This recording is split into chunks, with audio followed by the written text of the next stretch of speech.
ICC Manoj ji ने उठाया कि लगातार गैस के दाम बढ़ते जा रहे हैं। पेट्रोल के दाम तो सैकड़ा पार कर चुके हैं। डीजल भी जो 30 रुपए देना था वो 80 रुपए के करीब पहुंच गया।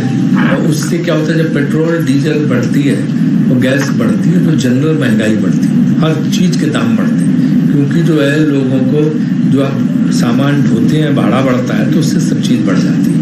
तो आदमी की जेब से लगातार ये बढ़ाए चले जा रहे हैं। जबकि विश्व बाजार में, मैं योजना मंत्री था देश का, हमारे पास रोज रिपोर्ट आती थी कि क्रूड ऑयल का दाम क्या है।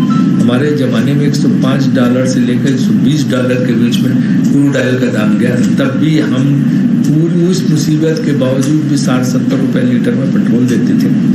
और इनके ज़माने में तो क्रूड के दाम एक बार तो $22 पे आ गए सिर्फ, और $30, $40 आज भी अगर देखो जाए तो 60 से 70 के बीच है।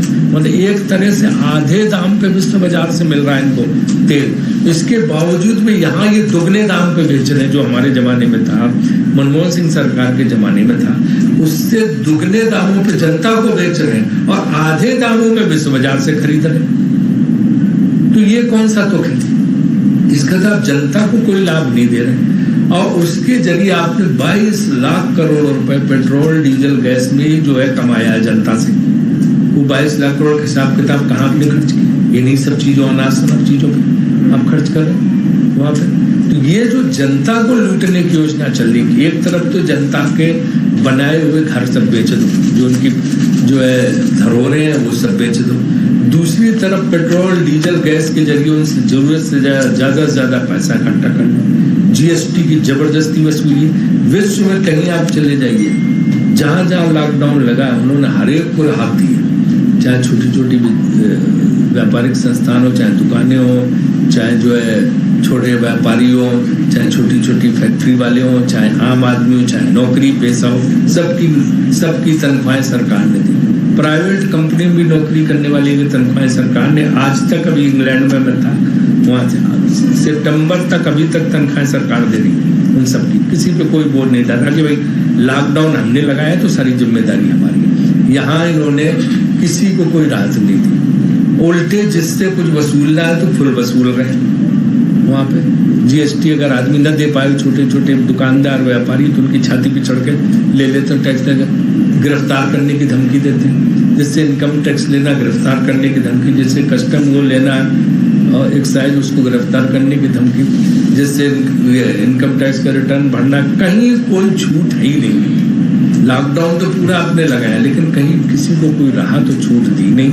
उल्टे हर महंगाई ने हद पार कर दी है, हर चीज़ की बेतहाशा कीमतें हैं और लोग चुप बैठे बेचारे क्या करें देख रहे हैं। क्योंकि वो राष्ट्र के नाम संदेश, और जब कोरोना आया तो राष्ट्र के नाम संदेश कहाँ चला गया पता ही नहीं। जब दूसरी वेव आई, इतने लोग त्राई कर रहे थे तो राष्ट्र के नाम कहीं संदेश था ही पता ही नहीं था कि क्या होगा। जब ऑक्सीजन की किल्लत मची हुई थी, जब इंजेक्शन की रेमडेसिविर की कौन इंजेक्शन की किल्लत थी, तो राष्ट्र के नाम संदेश कहीं नहीं था। तो ये चीज़ है जिम्मेदारी से भागना, देश की संपत्तियों को बेचना, महंगाई को बेतहाशा कर देना। ऐसी केंद्र सरकार को उखाड़ फेंकने का काम जनता को करना चाहिए, इनको सबक सिखाना चाहिए। और भाजपा को जो है आप लोगों के जरिए मैं जनता से आग्रह करने आ रहा हूँ कि ऐसा सबक सिखाएं कि दोबारा जो है वो अपना मुंह भी न दिखा पाए। बहुत बहुत धन्यवाद। कोई प्रश्न हो तो मैं उसका जवाब राजेंद्र साहब, आपके ये जो सारा डिमोनेटाइजेशन का प्रोसेस है, कांग्रेस पार्टी इसके लिए इस आंदोलन के अलावा आपके पास कोर्ट जाने का रास्ता था और बहुत सारे रास्ते थे। कंपटीशन कमीशन ऑफ इंडिया में याचिका दायर कर सकते थे जहाँ मोनोपोली का उल्लंघन हो रहा है। कांग्रेस ने अभी तक इन रास्तों को अपनाया क्या? देखिए, आपने देखा होगा पहले भी क्या कि आप कोर्ट में तो चाहते हैं कि आप कोर्ट में जाएं, कोर्ट से एक हुआ जाए और खत्म बात, आप कुछ कर नहीं सकते। हम तो जनता से बड़ी कोई अदालत नहीं, सबसे बड़ी अदालत जनता है, वहां जाएंगे। आपने पहले तमाम मसलों पे देखा होगा क्या होगा कि पहले से अपना ये करके आप देखिए राफेल पे क्या फ्रांस में तो जांच हो रही है, यहाँ ही अपना उन्होंने कोर्ट से कह दिया कि सुप्रीम कोर्ट ने कह दिया कि नहीं इसमें जांच की जरूरत नहीं, जबकि सुप्रीम कोर्ट ने कुछ और कहा, उन्होंने कह दिया नहीं उन्होंने कह दिया खत्म बात, अब आप बात ही नहीं कर सकते। हाँ, तो वो जो है ना, ये हम तो जनता की जान, इससे बड़ी कोई कोर्ट नहीं जो आपके जरिए। लगातार कांग्रेस कई मुद्दों पर आंदोलन कर रही है, पेट्रोल डीजल बिल लगा था, राजस्थान में आंदोलन हो गया, लेकिन सरकार सुन नहीं रही है। तो और क्या दबाव के रास्ते कांग्रेस पार्टी अपनाएगी? देखिए, जो विपक्ष में होता है और जो राजनीतिक दल होता है उसका तो उसके पास एक ही हथियार होता है आंदोलन और अपनी बात जनता के बीच में पहुंचाना। आज आपने देखा होगा कि हम वो चीज़ पुरजोर ढंग से, चाहे संसद हो उसमें भी उठा रहे हैं और चाहे जो है सड़कों पर उतरने की बात हो। अब ये है कि आप लोगों का सहयोग चाहिए। कई बार क्या होता है कि मीडिया का पूरा वर्ग सहयोग नहीं देता है ना, और वो कुछ तो लोग ऐसे हैं कि जो पहले से लाइन तय करके वहीं पर चलाना शुरू कर देते हैं। फिर उसमें जो है मोदी की मुट्ठी में चंद्रमा भी आ गया, वो तो गिर गया, न तो चंद्रमा भी हाथ में आ गया था, सब चैनल चलाना शुरू कर दिया था, याद है आपको। तो ये सब भी एक समस्या है हमारी कि इसलिए आपसे कर रहे थे प्रार्थना कि आपका सहयोग मिले तो जो हम अपनी बात, कम से कम विपक्ष की बात तो जनता तक जाए। हम तो ये जो राजनीतिक दल है और विपक्ष वो बात ही कर सकता, आंदोलन कर सकता, और तो कुछ ये तो है नहीं। और क्या उपाय अपनी बात रखने के अलावा, और बात पहुंचाने के लिए आप ही है माध्यम सबसे बड़े। आपको क्या लगता है कि पब्लिक ने आपके विरोध का असर देखा जा रहा है क्योंकि एजेंडा और मैनिपुलेट करके चीजों को डाइवर्ट कर दिया? हाँ, देखो आपने खुद ही इसका जवाब दे दिया कि एजेंडा और मैनिपुलेट करके जो है ये डाइवर्ट की जा रही चीजें, तो मीडियम तो वही तो मैं मीडिया से कह रहा हूँ कि भैया एजेंडा और मैनिपुलेशन मत आओ है और उस ढंग से वो करके चलाओ। असर होगा जनता में, जरूर असर होगा। आप देखिए ना, मध्य प्रदेश में असर हुआ, वहाँ सरकार जनता ने बदल दी, लेकिन जो है इन्होंने तुरंत फिर धन और बल और पैसे का इस्तेमाल करके तोड़ने की कोशिश की और जबरदस्ती वहाँ सरकार बने।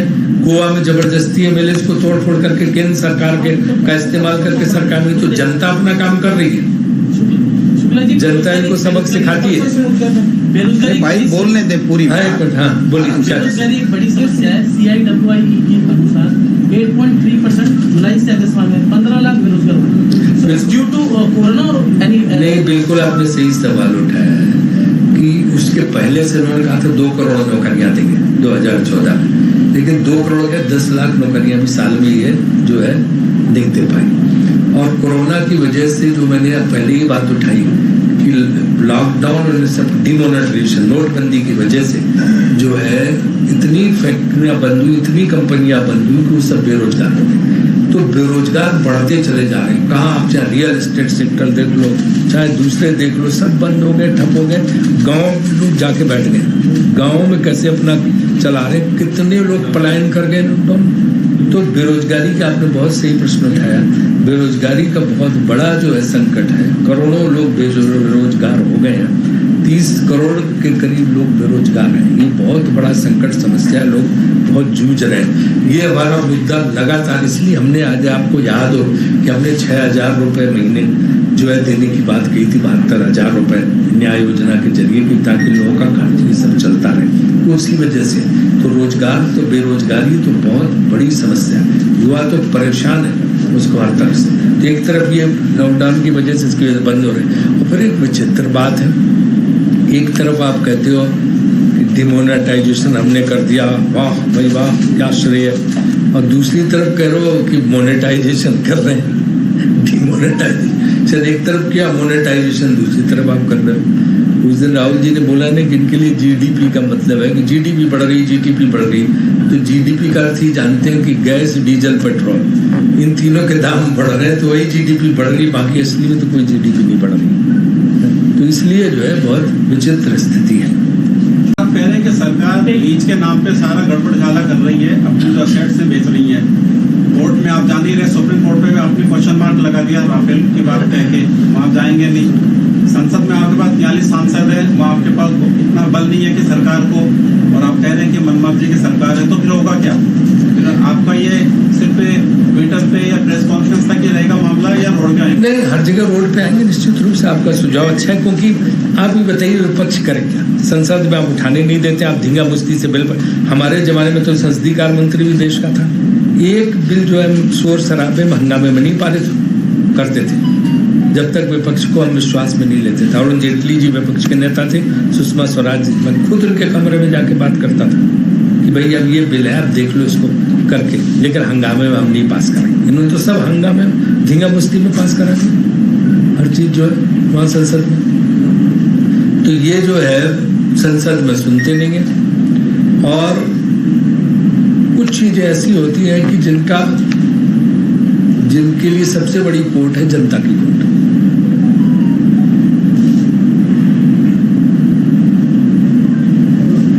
एक राजस्थान से जुड़ा हुआ सवाल था कि आज बीजेपी ने कांग्रेस सरकार पर आरोप लगाया कि जो स्थानीय चुनाव जो है उनमें सत्ता का दुरुपयोग होता है। इसलिए उसी पे बोला क्यों नहीं उस पे गलबदल कानून स्थानीय निकाय चुनाव में तो स्थानीय नहीं, ये तो इसमें डॉक्टर सिन्हा जी बताएंगे लोकल सवाल आप, लेकिन ये पूछना कि यही चीज उत्तर प्रदेश में बोले जहाँ पर्चे खारिज कर दिए गए, समाजवादी पार्टी, कांग्रेस, जितने दल थे विरोधी दल उनके पर्चे खारिज कर जबरदस्ती धीना मुश्ती से डिक्लेयर कर दिए उन्होंने। प्रधान भी, जिला परिषद चुनाव भी, सब कुछ डीएमएसपी के जरिए।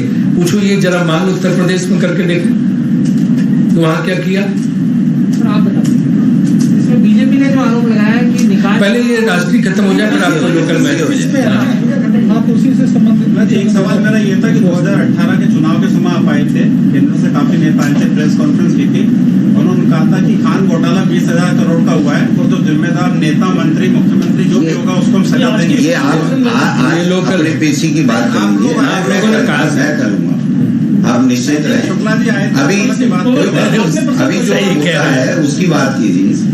सही एक कह आपके कांग्रेस शासित स्टेट्स हैं, आप ठीक है बीजेपी से लड़ने की बात आती है, लेकिन जो इनफाइटिंग है कांग्रेस के भीतर उसको दूर करने के लिए जो नेतृत्व के सवाल उठते हैं उन पे कोई रोड मैप बनाया कांग्रेस ने? कोई राजनीतिक दल बताओ जिसमें फाइटिंग न हो।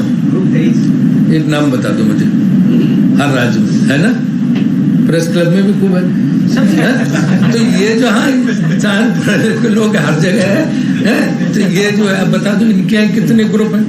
9 ग्रुप है भाजपा में, राजस्थान में कितने ग्रुप हैं इनके यहाँ? हर राज्य में उठा लो, हर पार्टी में। गलत मैसेज आ रहा है कि कांग्रेस पहले ये तय करे कि अपनों से लड़ना है विपक्ष से। नहीं, हमें अपनों से नहीं लड़ा, हमारे सब लोगों के घर के अंदर जो जहाँ ये होता है अलग अलग लोगों के